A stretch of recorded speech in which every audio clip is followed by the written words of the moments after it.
नमस्कार, खबर फास्ट के स्पेशल एडिशन ई संचार में स्वागत है आपका। मैं हूं आपके साथ भविष्य त्यागी। खबर फास्ट लगातार अपने ई संचार के जरिए ऐसे लोगों से संवाद कर रहा है जिन्होंने कोरोना जैसी महामारी में भी अपने दायित्वों को समझा और उनका निर्वहन किया। संगठनात्मक तौर पर कोविड के खिलाफ लड़ाई में अपनी भागीदारी सुनिश्चित की। इस महामारी ने हर एक सेक्टर को काफी ज्यादा प्रभावित किया। हर एक क्षेत्र, चाहे शिक्षा की बात हो, व्यवसाय की बात हो या फिर रोजगार की, सभी के सामने चुनौतियां थी और मौजूदा समय में भी ये चैलेंजेस अभी बने हुए हैं। इन्हीं चुनौतियों पर बात होगी। बात यह भी होगी कि संगठनात्मक तौर पर कोविड के समय जो आम लोगों के हित में फैसले लिए गए हैं, उनसे आम लोगों को कितनी राहत मिली। और अब जब व्यवस्थाएं पटरी पर लौटती दिख रही हैं, तो अब सरकार को भी इन सेक्टर्स के बारे में सोचना चाहिए। इन्हीं मुद्दों पर होगी बात। कुछ खास मेहमान हमारे साथ आज इस ई संचार में जुड़ गए हैं। हरियाणा सब्जी मंडी आढ़ती संगठन के प्रदेश प्रवक्ता साहिल मग्गू हमारे साथ हैं, जिन्होंने कोरोना काल के दौरान फलों सब्जियों में आम लोगों पर कोरोना की दोहरी मार न पड़े, इसलिए संगठन बनाकर आवाज बुलंद की और इसका असर भी दिखाई दिया। वहीं हमारे साथ एसडीएम ग्रुप ऑफ कॉलेजेस के चेयरमैन और रोहतक के होटल, बैंक्वेट और रेस्टोरेंट एसोसिएशन के जनरल सेक्रेटरी राकेश गुगनानी हमारे साथ हैं। इन्होंने भी दो शिक्षा और हॉस्पिटैलिटी के क्षेत्र में कोविड के खिलाफ लड़ाई में अहम निर्णयों के साथ कोरोना वॉरियर के तौर पर भूमिका निभाई है। तो दोनों मेहमानों से बातचीत होगी। दोनों मेहमानों का सबसे पहले खबर फास्ट पर बहुत बहुत स्वागत है। राकेश गुगनानी, मैं सबसे पहले आपके पास आ रहा हूं। देखिए, एक तरफ जहां आप एसडीएम ग्रुप ऑफ कॉलेजेस के चेयरमैन भी हैं और रोहतक का जो हॉस्पिटैलिटी सेक्टर है उसमें भी आप सक्रिय हैं, किस तरह के चैलेंजेस कोविड के दौरान इन दोनों ही क्षेत्रों में आपने देखे, कौन कौन सी चुनौतियां रही, जरा थोड़ा सा बताइएगा। देखिए, कोविड वाज एन, हम लोग कह सकते हैं कि एक अनइनविटेड प्रॉब्लम जो हम लोग फेस करनी पड़ी जी, और जिसका कि कुदरत से कोई लेना देना नहीं था। और हम लोग ये भी जानते हैं कि ये बीमारी बहुत टाइम तक इस पे विशेष चर्चा रही कि ये बीमारी मैन मेड है या गॉड मेड है, पर उसके लिए हम कोई कंक्लूड नहीं करें। पर एनी हाउ, इतना लंबा चलना इस बीमारी का इटसेल्फ में लोगों के लिए और व्यापार के लिए बहुत ही दुखदायी रहा। जहां तक एजुकेशन का सवाल है, अब सबसे पहले एजुकेशन के लिए जब लॉकडाउन लगे तो इंस्टीट्यूशंस को बंद कर दिया गया जी। आप इंस्टीट्यूशंस में हम लोगों के पास जो हमारा स्टाफ है, हमारे फिक्स्ड एक्सपेंसेस हैं, उनकी सैलरीज हैं, हमारे ऊपर और जो ड्राइवर्स हैं, बसेस स्टाफ है, ट्रांसपोर्टेशन स्टाफ है, या जो फोर्थ क्लास एम्प्लॉयज है। अब हम लोगों को तो उनको सबको एंटरटेन करना बहुत जरूरी था। ह्यूमैनिटेरियन ग्राउंड पे भी उस टाइम उन लोगों की मदद करनी जरूरी थी। हम लोगों ने खुद सरकार को ऑफर किया कि आप हमारे इंस्टीट्यूशंस को, हमारे एजुकेशन इंस्टीट्यूशंस को आप क्वारंटाइन सेंटर्स बना सकते हैं। पर हमें उन लोगों को सरकार के साथ खड़े होकर लोगों की मदद भी बहुत की, पर बहुत सारे चैलेंजेस हमारे सामने आए। जैसे जैसे ये कोविड का और कोरोना का काल बढ़ता चला गया, टीचर हमें भी, बच्चों को भी बहुत दिक्कतें आने लगी, बच्चों के हेल्थ इश्यूज भी आने लगे क्योंकि बच्चे घर रह के बहुत परेशान होने लगे। उसके अलावा हमारा को जब ऑनलाइन क्लासेस के लिए तैयारी करनी पड़ी तो कोई प्रिपेयर्डनेस नहीं थी जी। ना इंस्टीट्यूशंस, ना टीचर्स प्रिपेयर्ड थे, ना स्टूडेंट्स प्रिपेयर्ड थे, ना कोई टेक्निकल सपोर्ट था। अब अगर ना टेक्नोलॉजी से अवेयर थे हमारा स्टाफ, ना ऐसा पहले कभी ऑनलाइन क्लासेस का अरेंजमेंट किया गया था, ऐसी कोई ट्रेनिंग टीचर्स को दी गई थी। ऑनलाइन क्लासेस देने के लिए हमें पहले उनको ट्रेनिंग देनी पड़ी, उनको उसके बारे में, सॉफ्टवेयर के बारे में समझाना पड़ा कि ऑनलाइन क्लासेस के सॉफ्टवेयर से ली जाएंगी, उसका अरेंजमेंट करना पड़ा। जहां पे हमारे पास डाटा नेटवर्क के इश्यूज थे, इंटरनेट कनेक्शंस नहीं थे स्टाफ मेंबर्स पर, सबके पास स्मार्टफोन होना मैंडेटरी था। वही प्रॉब्लम बच्चों के साथ थे, वो उनके पास ना तो बच्चों के पास स्मार्टफोन थे तो उसको इस्तेमाल करना नहीं आता था, इस्तेमाल करना आता था तो वह इंटरनेट की फैसिलिटी नहीं थी। जो रिमोट एरियाज में स्टूडेंट रहते हैं वहां कनेक्टिविटी का इशू था। ये सारे चैलेंजेस को बहुत टाइम लग गया स्ट्रीमलाइन होने में और सिस्टमाइज होने में, जिस वजह से, जिसके बाद जाके ये सिस्टम सुचारू रूप से चला। पर अब कुछ कोर्सेज ऐसे होते हैं जो इटसेल्फ में ही, जिसको कहते हैं स्किल ओरिएंटेड, जिसमें आपको स्किल सिखाई जाती है।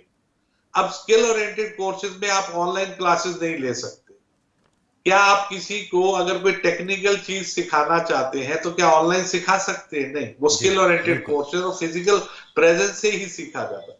तो ये जो एक स्टिग्मा, जो ये 2 साल में कोविड के जितने भी बैचेस आएंगे हर फील्ड में, ये जो स्टिग्मा स्टूडेंट्स के ऊपर रहेगा कि कोविड बैच है, इसको हम लोग नहीं हटा पाएंगे। ये बहुत मुश्किल हो जाएगा। हम उनको यही कहा जाएगा कि ये तो कोविड बैच है, कोविड के दौरान पास हुए बच्चे हुए, स्कूल गए नहीं, उन्होंने सीखा ही नहीं। ये एक बहुत बड़ा इशू रहेगा उन बच्चों के लिए। उसके बाद सबसे बड़ी इशू था जो बच्चे घर रह के उनके हेल्थ इशू, डिप्रेशन, एंजाइटी या स्ट्रेस फेस किया है। कोई फिजिकल एक्टिविटी नहीं है, घर बैठ के आप अंदर ही अंदर पढ़ रहे हो। बाहर जब भी आप बाहर निकलते हो थोड़ा सा आपका चेंज होता है, change of mind, change of health issues के लिए बेटर रहता है। वो भी बहुत उन बच्चों को प्रॉब्लम रही हेल्थ इश्यूज की। और हमारे जहां तक एजुकेशन इंस्टीट्यूशंस का सवाल है, बहुत सारे इंस्टीट्यूशंस ऐसे भी थे जो जिन्होंने बैंकों से कर्जे ले रखे थे, बैंकों की इंस्टॉलमेंट्स का प्रेशर भी था। सरकार ने मॉरिटोरियम तो कह दिया कि आपको मॉरिटोरियम दिया जाएगा, पर मॉरिटोरियम तो एक एडिशनल प्रेशर है उनके ऊपर, एडिशनल उनके ऊपर बोझ डाला जा रहा है। और लोन का पीरियड एक्सटेंड हो रहा है, वो छूट नहीं है, उसको हम छूट नहीं कह सकते। सिमिलरली यही चीज हमारी बैंकेट इंडस्ट्री में बहुत ज्यादा फेस करनी पड़ी हमें। अब सब पहले तो बैंक जितने भी इंस्टीट्यूशन थे सबने वॉलंटरली ऑफर करके होटल्स ने, और कि आप यहाँ क्वारंटाइन सेंटर्स बनाइए, क्वारंटाइन सेंटर बना दिए गए। उसके बाद जब लॉकडाउन हटा तो हर आदमी उस होटल में, जो होटल क्वारंटाइन सेंटर बना था, उस होटल में जाने से डरता था कि यहाँ तो कोविड पेशेंट्स रहते थे, मैं इस होटल में जाके नहीं रहूंगा। जहां बैंकेट्स थे, बैंकेट्स में आपको पता है कि लोग 5-5, 6-6 महीने पहले बुकिंग्स करवा देते हैं अपने फंक्शंस की। अब लोगों की बुकिंग्स ड्यू टू लॉकडाउन या ड्यू टू कोरोना या government Covid protocols, restrictions, limitations और फंक्शंस की वजह से कैंसिल हुई। उन्होंने तो एक छोटा सा टोकन, एक छोटा सा अमाउंट एडवांस दिया होटल वाले को या बैंकेट वाले को, पर बैंकेट वाले ने उस पैसे से में कुछ पैसा मिला के कुकिंग स्टाफ, हलवाई, जो स्टॉल्स प्रोवाइड करते हैं, जो वेटर प्रोवाइड करते हैं, जो सिक्योरिटी, जो पार्किंग फैसिलिटीज प्रोवाइड करते हैं, 20 तरीके की सुविधाएं हैं जो बैंकेट हॉल वाले को प्रोवाइड करनी पड़ती है, उन सबको एडवांस दिया था।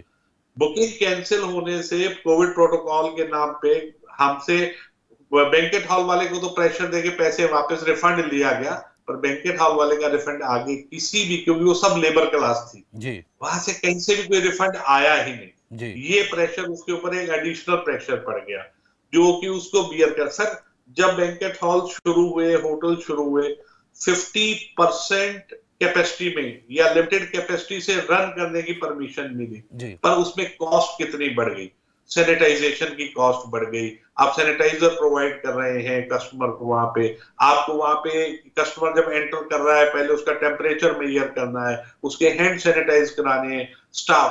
अब होटल रन करना इटसेल्फ में, जब ट्रैवलिंग नहीं होगी, कोविड प्रोटोकॉल्स फॉलो होंगे, बिजनेस एस्टेब्लिशमेंट बंद होंगे, होटल वाले का एक्सपेंस वो पूरा का पूरा रहता है, फ्रॉम सिक्योरिटी गेट से, सिक्योरिटी से लेके रिसेप्शन से, सर्विस स्टाफ से, हाउसकीपिंग से और किचन सर्विसेज से, चाहे उसके पास कस्टमर 2 ही ठहरे हुए पूरे होटल के अंदर। सिमिलरली बैंकेट में वही चीज है, गवर्नमेंट की रिस्ट्रिक्शन थी कि 50 आदमियों का फंक्शन होगा या 100 आदमियों का फंक्शन होगा, 100 आदमियों से ज्यादा का तो स्पोर्ट्स और स्टाफ बैंकेट हॉल का रहता है, सिक्योरिटी गेट से, वेले पार्किंग से लेके, और स्टॉल्स और kitchen staff, cooking staff, lighting, maintenance, ये सब चीजों का मेंटेनेंस सारी की सारी होटल स्टाफ या बैंकेट स्टाफ को करनी पड़ती है। गवर्नमेंट ने किसी तरीके से कोई रिलीफ, कोई प्रॉपर्टी टैक्स के रिलीफ, कोई इलेक्ट्रिसिटी बिल रिलीफ, कोई डायरेक्ट टैक्सेस में रिलीफ, ना एजुकेशन इंस्टीट्यूशंस के लिए आया, ना होटल बैंकेट्स के लिए आया। Waiver of filing of returns की आपका टाइम बढ़ा दिया जा रहा है, आपको डिपॉजिट, टैक्स डिपॉजिट करने के लिए आपका टाइम और हम एक्सटेंड कर रहे हैं।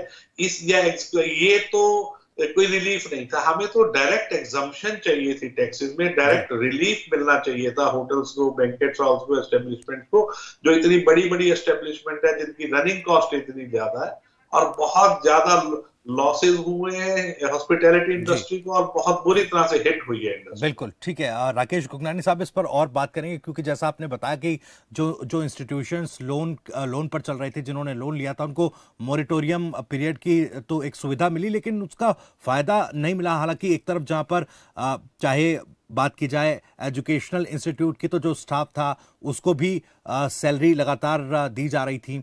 कहीं ना कहीं एक एक जिम्मेदारी थी उस वक्त तमाम जो संगठन हैं जो इन क्षेत्रों में काम कर रहे हैं। क्योंकि देखिए, जब हम कोरोना वॉरियर्स की बात करते हैं, फ्रंटलाइन वर्कर्स की बात आती है, चाहे हेल्थ वर्कर्स हों, डॉक्टर्स हों, काफ़ी बड़ी जिम्मेदारी उन्होंने इस कोविड काल में निभाई है। पुलिस कर्मचारियों की बात होती है कि उन्होंने भी आगे रहकर अपनी जो पूरी जिम्मेदारी है वो निभाई, उसका निर्वहन किया। लेकिन जो तमाम अलग अलग क्षेत्रों के संगठन हैं, उन्होंने किस तरह से एक तरफ जहां पर कुछ त्याग किए हैं और आम लोगों के प्रति भी एक जिम्मेदारी निभाई, इसको हम इस कार्यक्रम के जरिए दर्शकों के सामने रखना चाहते हैं। गुगनानी साहब, ये बताइएगा कि कितना कितना मुश्किल हुआ उस वक्त। देखिए, जैसा आपने एक पॉइंट का जिक्र किया था कि मॉरिटोरियम पीरियड आपको दिया गया, लेकिन उसका कोई बहुत ज्यादा फायदा हुआ नहीं।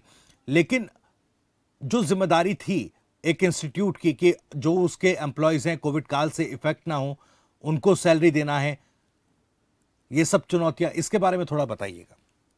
सर, भविष्य जी, सबसे बड़ी चीज ये है, ये एक सच है कि हम लोगों ने अपने इंस्टीट्यूशन, अपनी रेपुटेशन और अपनी क्रेडिबिलिटी के लिए रन की। अगर वायबिलिटी को देखते थे तो हम लोग लॉसेस में ही थे जी पर अपनी क्रेडिबिलिटी, अपनी रेपुटेशन मेंटेन करने के लिए हॉस्पिटैलिटी इंडस्ट्री में ये बहुत जरूरी हो जाता है कि आपको सर्विस प्रोवाइड करनी पड़ती है। जी तो लॉसेस बियर करते हुए भी हमने कस्टमर को फुल सर्विसेज प्रोवाइड की, हर जगह से कस्टमर्स को कॉपरेट किया, पूरी उनको, चाहे वो सैनिटाइजेशन इश्यूज से लेके, चाहे उनको और किसी तरीके की फैसिलिटीज प्रोवाइड करानी पड़ी।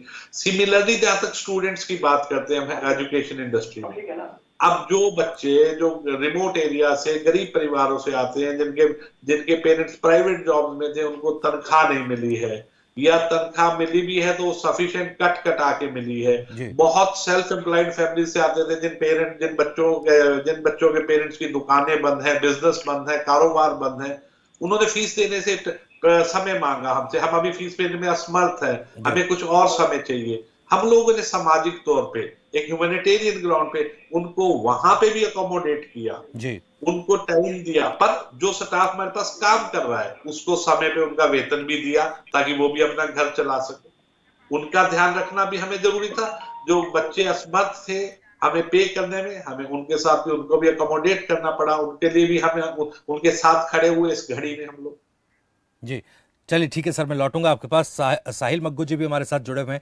साहिल मग्गू जी, आपका भी बहुत बहुत स्वागत है खबरफास्ट पर। प्रदेश प्रवक्ता हैं हरियाणा सब्जी मंडी आढ़ती एसोसिएशन के। सबसे पहले हम चैलेंजेस की बात कर रहे थे कि आपके सामने जो चैलेंजेस थे कोविड काल में आपके क्षेत्र में, जैसा अब जो जानकारी मिली है कि जो आपका संगठन है ये भी उसी दौरान इसका निर्माण आप लोगों ने किया था। क्या मूल उद्देश्य रहा था, कौन से चैलेंजेस थे जिनको देखते हुए ये संगठन का निर्माण हुआ, और क्या इसका मूल उद्देश्य था? भविष्य जी, सबसे पहले तो मैं आपका धन्यवाद कि आपका चैनल आवाज बन के पूरी जनता की, हरियाणा की, जो कोरोना काल के अंदर दिखते फेस की समाज ने आप। दूसरी बात, मैं आपका दिल की गहराई से इस बात के लिए भी धन्यवाद करता हूं कि आपने मुझे मौका दिया कि हरियाणा के जो आढ़ती भाई हैं, मंडियों के जो प्रतिनिधि हैं, उन्होंने क्या क्या समस्याएं फेस की। आज आपके माध्यम से मैं अपनी बात पूरे देश प्रदेश में और सरकार तक पहुंचा सकता हूं। जहां तक बात रही चैलेंजेस की, आपने ठीक कहा कि हमारे संगठन का निर्माण भी कोरोना काल के दौरान ही हुआ था जी क्योंकि मई 2020 में जब कोरोना की पहली लहर अपनी पीक पर थी, उस समय हरियाणा की सरकार ने रोहतक नहीं बल्कि पूरे हरियाणा की मंडियों में फल और सब्जी बेचने के ऊपर 1% मार्केट फीस और 1% HRDF लगाया, जी जो कि सीधा सीधा बोझ डालता था अंतिम उपभोक्ता की जेब के ऊपर, क्योंकि उस समय लॉकडाउन लगा हुआ था और लगभग सभी व्यापार ठप थे। तो जब अगर कोई भी ग्राहक मंडी के अंदर माल लेने आएगा तो उसको 2% अतिरिक्त कर का भुगतान करना पड़ेगा। तो हमने इसके विरोध में एक संगठन का निर्माण किया, जिसमें हरियाणा की 113 मंडियां हैं, उसके सभी प्रतिनिधि इकट्ठा हुए और संगठन को जो है हमने संगठन के माध्यम से सरकार की प्रथम पंक्ति के जितने भी नेतागण हैं उन तक अपनी आवाज पहुंचाई अपने ज्ञापन के माध्यम से, और उनसे हम पर्सनली मिलकर भी आए। तो इसलिए इस संगठन की निर्माण हुई, क्योंकि हम चाहते थे कि ये जो महंगाई का अतिरिक्त बोझ जनता के ऊपर पड़ रहा है यह ना पड़े। जी मगू साहब, जैसा आपने बताया कि 1% मार्केट फीस और 1% HRDF जो सरकार की तरफ से इम्पोज किया गया था, उसके खिलाफ ये संगठन बनाकर आप लोगों ने आवाज बुलंद की। चूंकि देखिए, अगर मंडी पर इस तरह का कोई टैक्स या जो मार्केट फीस है ये इम्पोज होगी तो कहीं ना कहीं ये तो सीधे तौर पर आम लोगों पर ही इसकी मार पड़ेगी। महंगाई, फल सब्जी महंगे हो जाएंगे, महंगे रेट में। और चूंकि कोरोना काल के दौरान सबके ऊपर एक फाइनेंशियल एक अटैक हुआ था कहीं ना कहीं, वो काफी जरूरी था। उसमें किस तरह से आम लोगों को राहत मिल सके, इसमें जाहिर तौर पर जो आपका कदम रहा वो काफी काबिले तारीफ रहा। लेकिन मैं समझना चाह रहा हूं कि क्या इसका कुछ असर दिखाई दिया? जिस तरह से आपने अपनी लड़ाई लड़ी, उसका क्या असर हुआ? जी भविष्य जी, हम लगातार पिछले 1.5 साल से सरकार के सभी नुमाइंदों से, चाहे वो सीएम है, डिप्टी सीएम है, कृषि मंत्री जेपी दलाल जी हैं, और जितने भी प्रथम पंक्ति के हमारे माननीय सांसद महोदय या जितने भी नेतागण हैं, हम सबसे मिले, पर्सनली भी जाकर मिले, ज्ञापन के माध्यम से भी हमने अपनी बात पहुंचाई थी। तो उसका रिजल्ट ये निकला कि लगभग 1 महीना पहले जो हरियाणा के कृषि मंत्री हैं जेपी दलाल जी, उन्होंने ट्विटर के माध्यम से जानकारी दी कि ये जो अतिरिक्त कर है 2% जो सरकार वसूल रही थी, इसको हटा दिया जाएगा। लेकिन अभी मैं आपसे बात कहूं कि लगभग इसको 1 महीना बीत चुका है, लेकिन सरकार की तरफ से अभी कोई नोटिफिकेशन नहीं आया, और जो बात कृषि मंत्री जी ने कही थी उसको भी इम्प्लीमेंट नहीं किया गया जी। तो मेरी सरकार के सभी नुमाइंदों से यही अपील है, पूरे हरियाणा की मंडियों की तरफ से, आड़तियों की तरफ से, कि ये जो 2% का अतिरिक्त कर लगा हुआ है इसको जल्द से जल्द हटा दिया जाए। तो मैं आपसे आपके माध्यम से सरकार को ये कहना चाहता हूं कि हम लोग एक प्रदेश स्तरीय सम्मेलन के माध्यम से पूरी सरकार का और जितने भी इसमें इन्वॉल्व हैं उनका धन्यवाद भी करेंगे, और जो है उनका स्वागत भी करेंगे अपने प्रदेश स्तरीय सम्मेलन। जी बिल्कुल ठीक है सर, मैं वापस लौटूंगा आपके पास। कौन कौन से और चैलेंजेस रहे? क्योंकि देखिए, आप मंडियों से जब फल और सब्जी बेची जाती है उसमें भी कई तरह के चैलेंजेस कोविड काल में दिखाई देते हैं, चाहे ट्रांसपोर्टेशन को लेकर बात करें या आम जो रेडी पर जो सब्जी और फल बेचने वाले हैं उनको लेकर किस तरह से सामंजस्य बैठाना था उस वक्त के दौरान, ये क्या कुछ रहा। लेकिन गुगनानी साहब, एजुकेशन फील्ड की अगर हम बात करें, जैसा आपने बताया कि चाहे आप तमाम तरह के जो इंस्टीट्यूट्स थे, एजुकेशनल इंस्टीट्यूट, उनका जो स्टाफ था, या फिर पेरेंट्स के सामने जो दिक्कत थी, क्योंकि आर्थिक मार तो पेरेंट्स पर भी काफ़ी ज़्यादा पड़ी थी उस दौरान, जब उन लोगों को ये लगा कि अभी इंस्टीट्यूट्स बंद है, अभी पढ़ाई नहीं हो रही है, फीस को लेकर उन्होंने सवाल उठाए, तो वहाँ के वो चैलेंजेस किस तरह से मैनेज किए गए? देखिए, हम लोग भी, जो जितने भी लोग ऐसे इंस्टीट्यूशन संस्थान चला रहे हैं, हम लोगों ने भी ह्यूमैनिटेरियन ग्राउंड्स पे इंसानियत के नाते उन सबको कोऑपरेट करके, उन सबको जितना हम समय दे सकते थे हमने भी उनको कहा, चाहे वो इंस्टॉलमेंट्स में पे करें, चाहे थोड़ा थोड़ा पे करें, या थोड़ा पीरियड टाइम एक्सटेंड किया कि आपको सुविधा के अनुसार पे कीजिए। तो हम लोगों को भी उनके साथ पूरा हम लोगों ने कोऑपरेट किया, ताकि बच्चों की किसी तरीके से पढ़ाई का नुकसान ना हो, उनकी पढ़ाई खराब ना हो। पढ़ाई बहुत जरूरी थी, बच्चों की पढ़ाई को कंटिन्यू करना। जी ठीक है सर, अब क्या लगता है, क्योंकि देखिए फिलहाल तो व्यवस्थाएं पटरी पर लौट रही हैं, लेकिन अभी चूंकि कोविड काल खत्म नहीं हुआ है, हालांकि ओमिक्रॉन जिसको कहा जा रहा था कि तीसरी लहर लेकर आया है, थोड़ा ज़्यादा संक्रामक है, लेकिन इसका असर उतना गंभीर दिखा नहीं है। स्थिति थोड़ी बेहतर पहले से हुई है। अब चूंकि जो भी हमने स्थिति देखी, अब क्या लगता है कि अगर आने वाले समय में ऐसी स्थिति बनती है तो उससे निपटने के लिए किस तरह की व्यवस्था हो, जिसमें चाहे एजुकेशन सेक्टर हो, चाहे होटल सेक्टर हो, हॉस्पिटैलिटी सेक्टर हो, उस पर एक सामंजस्य बना रहे? देखिए, सबसे बड़ी चीज क्या है इसमें, ये जितनी सरकार की जिम्मेवारी है उतनी जिम्मेवारी हम लोगों की खुद की भी बनती है।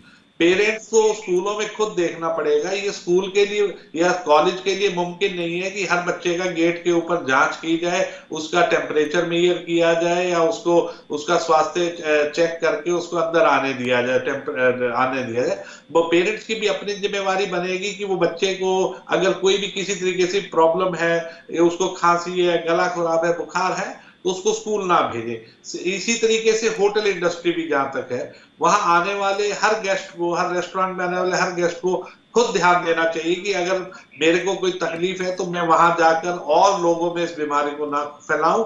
हमें अपनी सामाजिक जिम्मेवारी खुद समझनी पड़ेगी। हम लोगों को खुद अपना ध्यान रखते हुए लोगों को एक दूसरे को बचाना पड़ेगा। ये हमारी सामाजिक ड्यूटी बनेगी। जी, किस तरह का रिलैक्सेशंस हो आने वाले वक्त के लिए भी, अगर कोई संभावित इस तरह की दोबारा से स्थिति बनती है, क्या आप सरकार से अपील करना चाहेंगे? नहीं, उसमें देखिए, अब अगर जब तक ऑनलाइन चीजें चल रही हैं या फिजिकल, क्योंकि ये बीमारी ही इस तरीके की है कि एक दूसरे से संपर्क में आने से फैलती है जी। तो जब इंस्टीट्यूशंस ही बंद रहेंगे तो सरकार को किसी ना किसी तरीके से डायरेक्ट बेनिफिट्स इन इंस्टीट्यूशंस को देने चाहिए। जहां तक होटल हॉस्पिटैलिटी इंडस्ट्री है, अब वो बिल्कुल 50% कैपेसिटी पे या बिल्कुल लो कैपेसिटी में काम करेगी और उसका खर्चे, एक्सपेंसेस, ओवरहेड सब उतने के उतने फिक्स रहेंगे, तो वो कहां से बियर करेगा? जी जी। तो उसके लिए कुछ ना कुछ डायरेक्ट रिलीफ सरकार को इन इंस्टीट्यूशंस को देना चाहिए, चाहे वो एजुकेशन इंस्टीट्यूशंस है, चाहे हॉस्पिटैलिटी इंडस्ट्री। जी ठीक है सर, मैं वापस लौटूंगा आपके पास। साहिल बग्गू साहब, जैसा मैंने आपसे पूछा था कि भाई कई और चैलेंजेस भी थे, जैसा आपने टैक्स को लेकर, मार्केट फिक्स को लेकर तो जिक्र किया ही था, साथ ही कोरोना काल में चूंकि ट्रांसपोर्टेशन बंद था, किस तरह से जो सब्जियों का निर्यात आयात राज्य दर राज्य होना था उस पर कितना असर पड़ा, और जो रेहड़ी पटरी पर जो फल सब्जी बेचे जाते हैं उनमें किस तरह का सामंजस्य बैठाया गया? सर देखिए, जैसे कि कोरोना काल के अंदर जो भी व्हीकल थे जो इंटर स्टेट फल और सब्जी लेकर जाते थे, उनको सरकार की तरफ से पासेस इशू किए गए थे, और जिनको कोई पास लेने में दिक्कत हो रही थी उनको हमारी मंडियों के संगठन की तरफ से भी पास इशू किए गए थे, वो भी सरकार वैलिड कर रही थी। तो लेकिन जिन छोटे जो ट्रांसपोर्ट के बंदे थे, चाहे वो ऑटो वाले थे, चाहे वो रेडी वाले थे, जो बाइक से लोकल सामान मंडियों में लेकर आते हैं, वो बाहर नहीं जा पा रहे थे। तो उसका नतीजा ये हुआ कि जो लोकल मंडियां थी उसमें फल और सब्जी की मात्रा ज्यादा हो गई थी, जिस वजह से रेट भी किसानों को बहुत कम मिल रहे थे। जैसे कि अगर मैं बात करूं, घिया उस समय 2-3-4 रुपए किलो बिक रहा था, फूल गोभी का भी रेट भी 3-4 रुपए किलो था। तो मतलब किसानों को जो है ना, ट्रांसपोर्टेशन की लागत भी नहीं वसूल पा रहे थे कि जो मंडियों के अंदर लेकर आते। तो इसके लिए आढ़तियों ने एक बहुत ही अच्छा प्रयास किया कि जो किसानों की ट्रांसपोर्टेशन थी कम से कम वो उनको समय पर दी। और दूसरी बात, जो रेडी धारक हैं जो शहर के अंदर सब्जी और फ्रूट सप्लाई करते थे, उनके ऊपर भी हम लोगों ने एक सिस्टम बनाया कि आप लोग भी जो है किसी तरीके की कालाबाजारी नहीं करेंगे। उनको भी बकायदा पासेस इशू किए गए थे हर मंडियों की तरफ से। और एक ये हरियाणा में पहली बार हुआ था कि जितने भी सब्जी और फ्रूट होलसेल में बिकता था उसकी बकायदा, अगर रोहतक मंडी की बात करूं तो मैं डेली, चाहे अखबार के माध्यम से चाहे सोशल मीडिया के माध्यम से, शहर के सभी लोगों तक पहुंचा देते थे कि सपोज कि कोई भी फल सब्जी 10 रुपए होलसेल में बिक रही है, उसका ट्रांसपोर्टेशन 2 रुपए आ रहा है, तो वो 15 से 17 रुपए के ही बीच ही बिकेगी। अगर हमें शिकायतें मिली प्रकार की कि कोई कालाबाजारी कर रहा है, तो हम लोगों ने मंडी यूनियन की तरफ से उस रेडी वाले को सामान देने से मना कर दिया था। तो हम लोगों ने ये प्रयास किया कि किसी भी तरीके की कालाबाजारी ना हो, और शहर में, प्रदेश के अंदर कोई भी ऐसा ना हो कि भाई हम लोग कोरोना चल रहा है, हमें फल सब्जियां नहीं मिलेगी, कालाबाजारी हो जाएगी, तो एक भय का माहौल ना बने। जी बिल्कुल ठीक है सर, जैसा आपने कहा कि चाहे मार्केट फीस की बात थी, HRDF की बात थी, उसको लेकर असर तो दिखाई दिया, उसको लेकर ट्वीट भी किया गया मंत्री साहब द्वारा, लेकिन अभी कोई नोटिफिकेशन उस पर जारी नहीं हुआ। और जो भी आप देख रहे हैं स्थिति को देखते हुए क्या अपील करना चाहेंगे सरकार से इस कार्यक्रम के माध्यम से? मैं आपके माध्यम से सरकार से यही अपील करना चाहता हूं कि ये जो 2% का अतिरिक्त कर सरकार ने लगाया था, अल्टीमेटली इसका असर अंतिम उपभोक्ता पर पड़ता है, महंगाई में वृद्धि होती है और जो है ब्यूरोक्रेसी का भी इम्पैक्ट हम लोगों पर पड़ता है, क्योंकि कभी रेट के नाम पर, कभी वेट के नाम पर असमय अनइवन टाइमिंग्स में छापेमारी भी की जाती है। तो इसका भी हम लोगों ने पूरे हरियाणा स्तर पर विरोध किया था। अभी छापेमारी में तो हरियाणा सरकार ने हमें राहत दी है, क्योंकि कई बार ऐसा होता था फल और सब्जी का बिकने का सुबह टाइमिंग 3:30-4 बजे शुरू हो जाती थी। तो कई बार लेबर का फोन आ रहा है कई मंडियों से कि रात को 12 बजे 1 बजे छापेमारी हो रही है। अब रात को अगर कोई आढ़ती 11 बजे सो रहा है, सुबह 3 बजे उठना है, तो हमने सरकार से ये कहा कि अगर आपको किसी भी प्रकार की चेकिंग करनी है तो आप मंडी के टाइम पे चेकिंग करिए, अनइवन टाइम पे हमें भी थोड़ा राहत देने का काम करिए। और एक बात मैं और आपके चैनल के माध्यम से कहना चाहता हूं कि हमें पता चला था कि फर्स्ट वेव के अंदर सरकार ने बीमा पॉलिसीज लागू की हैं, जो भी फर्स्ट लाइन, चाहे वो मेडिकल ऑफिसर्स हैं, चाहे वो सफाई कर्मचारी हैं, चाहे पुलिस वाले हैं, चाहे वो पत्रकार बंधु हैं, उनको डिपेंडिंग अपॉन रैंक एक स्वास्थ्य लाइफ इंश्योरेंस दिया था। उसी तरह से मैं भी एक प्रवक्ता होने के नाते व्यापारियों की, आड़ती भाइयों की तरफ से सरकार से ये अपील करता हूं कि हम लोग भी अपनी जिंदगी को दांव पर लगाकर सरकार के ही सहयोग से हम लोगों ने भी पूरे समाज को फल और सब्जी पहुंचाने का काम किया कि हमारी तरफ भी ध्यान दे, हम लोगों की भी एक बीमा पॉलिसी हो और जो ये 2% का अतिरिक्त कर है इसमें जल्द से जल्द हमें छूट मिले। हम पूरे प्रदेश में एक प्रदेश स्तरीय सम्मेलन करके तो सरकार का बकायदा धन्यवाद भी करेंगे, उनका स्वागत। जी बिल्कुल ठीक है। राकेश गुगनानी साहब, इसी सवाल पर आपका कमेंट। सर, हम लोग पहले भी कई बार ये चर्चा रहती है कि सरकार नाइट कर्फ्यूज लगा देती है जी। ये तो है नहीं कि कोरोना दिन में फैलता है और रात को नहीं फैलता है जी, या रात को फैलता है दिन में नहीं फैलता है जी। अब इसी तरीके से बैंकेट हॉल्स के जो टाइमिंग्स पे रिस्ट्रिक्शंस लगा दी जाती है कि 9 बजे के बाद कोई फंक्शन नहीं होगा, 10 बजे के बाद कोई फंक्शन नहीं होगा जी। हम लोग इंश्योर करते हैं कि हमारे जितनी भी एस्टेब्लिशमेंट बैंकेट्स हैं, चाहे रेस्टोरेंट्स हैं, वहां जो भी कस्टमर आ रहा है वो बाकायदा मास्क लगा के आए, उचित दूरी हम लोग सबको वहां कहते हैं। हम लोग अंदर अपने बोर्ड्स भी टांगते हैं कि उचित दूरी कोविड प्रोटोकॉल्स को फॉलो करें।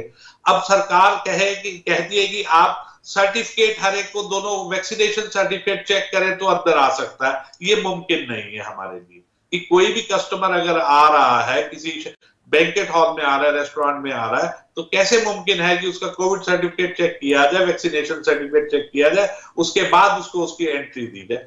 हम सिर्फ उसकी कोविड प्रोटोकॉल्स को फॉलो करा सकते हैं। वो बिना मास्क अंदर नहीं आए, वो आए तो उचित दूरी पे बैठे, सब लोग अंदर बैठे। और वो हमारा अपना भी दायित्व बनता है कि हम जितने भी लोग खुद भी उसका ध्यान रखें कि अगर वो वैक्सीनेटेड नहीं है तो ऐसी जगह पे मत जाए, अवॉइड करें ऐसी जगह पे जाना अगर जरूरी ना हो तो थोड़ा सा रिलैक्सेशन टाइमिंग्स में बैंकेट हॉल्स और रेस्टोरेंट्स को भी देना चाहिए। रेस्टोरेंट शाम को ही उनका बिजनेस शुरू होता है 7 बजे के बाद। अगर 8 बजे का या 7 बजे का टाइम बंद करने का रख दिया जाएगा तो रेस्टोरेंट दिन में तो चलते नहीं है। बैंकेट हॉल्स की ब्याह शादी के प्रोग्राम हमारे थोड़े लेट तक चलते हैं, जो हमारे कुछ ट्रेडिशंस ऐसे हैं हमारे हिंदू रीति रिवाजों के हिसाब से भी शादियां रात को चलती है। अब उसका टाइमिंग ही 9 बजे तक होगा बैंकेट हॉल का, या तो वो उस तरीके से बैंकेट्स रन ही नहीं कर पाएंगे।